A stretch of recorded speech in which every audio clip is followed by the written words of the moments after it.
CM योगी ने बुधवार को एक कार्यक्रम के अंतर्गत बड़ा बयान दिया है। सीएम योगी ने 2017 के बयान को दोहराते हुए कहा कि युवाओं के जीवन से खिलवाड़ करने वालों को जेल के चक्कर काटने पड़ेंगे।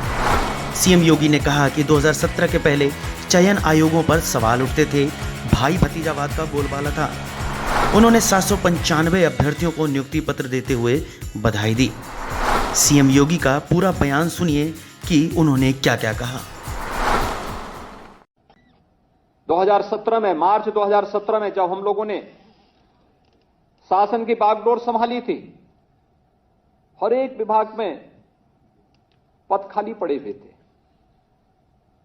अकेले उत्तर प्रदेश पुलिस में ही 1,64,000 पुलिस कार्मिकों की भर्ती की प्रक्रिया को हमने 6 वर्ष के अंदर पूरा किया है। 1,64,000 अनुमान कर सकते हैं कि पुलिस के कर्मी नहीं थे। जब पुलिस कर्मी नहीं होंगे तो सुरक्षा की स्थिति तो खराब रहनी थी। पीएसी जो सांप्रदायिक दंगों को रोकती है, हर एक उस समय जब भी प्रदेश की सुरक्षा पे किसी ने सेंध लगाने का प्रयास किया, उन बहादुर जवानों ने सदैव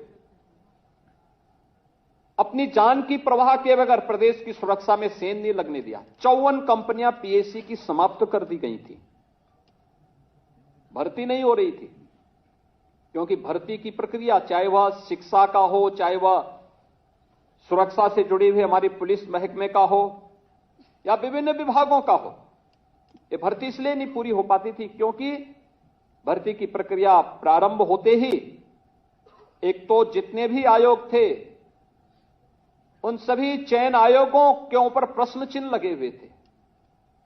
आप जैसे युवाओं को उस समय आंदोलन करना पड़ता था, 17 के पहले धरना प्रदर्शन, दुर्भाग्य से कुछ युवाओं को आत्महत्या तक करनी पड़ी थी क्योंकि चयन की प्रक्रिया पारदर्शी नहीं थी, ईमानदारी पूर्वक नहीं थी, भाई भतीजेवाद का बोलबाला था,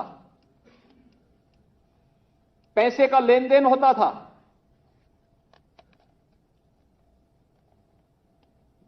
कुछ लोगों के घरों से सूची बन करके जाती थी, जो योग्य लोग नहीं थे उन्हें आयोगों का अध्यक्ष बनाया गया था। जो स्वयं योग्य नहीं है वह आयोग का अध्यक्ष बनेगा तो आयोग की कार्य पद्धति पर प्रश्न खड़े होंगे ही। और पिछले 6 वर्ष के अंदर आपने देखा होगा किस पारदर्शी तरीके के साथ, क्योंकि हम लोगों ने पहले ही दिन इस बात को कह दिया था। जब विभिन्न आयोगों के साथ मेरी बैठक हुई थी, मैंने इस बात को कहा था, मैंने कहा अगर यूपी के किसी नौजवान के साथ कोई भेदभाव हुआ, उसके जीवन के साथ खिलवाड़ हुआ, तो याद करना खिलवाड़ करने वाला अपनी पूरी जीवन फिर जेल के अंदर सड़ाएगा और जेल के अंदर हम उसे इस स्थिति में पहुंचाएंगे कि आने वाले समय में फिर वह उसके खानदान का कोई व्यक्ति सेवा में, शासकीय सेवा में या किसी इस प्रकार के आयोग में आने का फिर साहस नहीं कर पाएगा।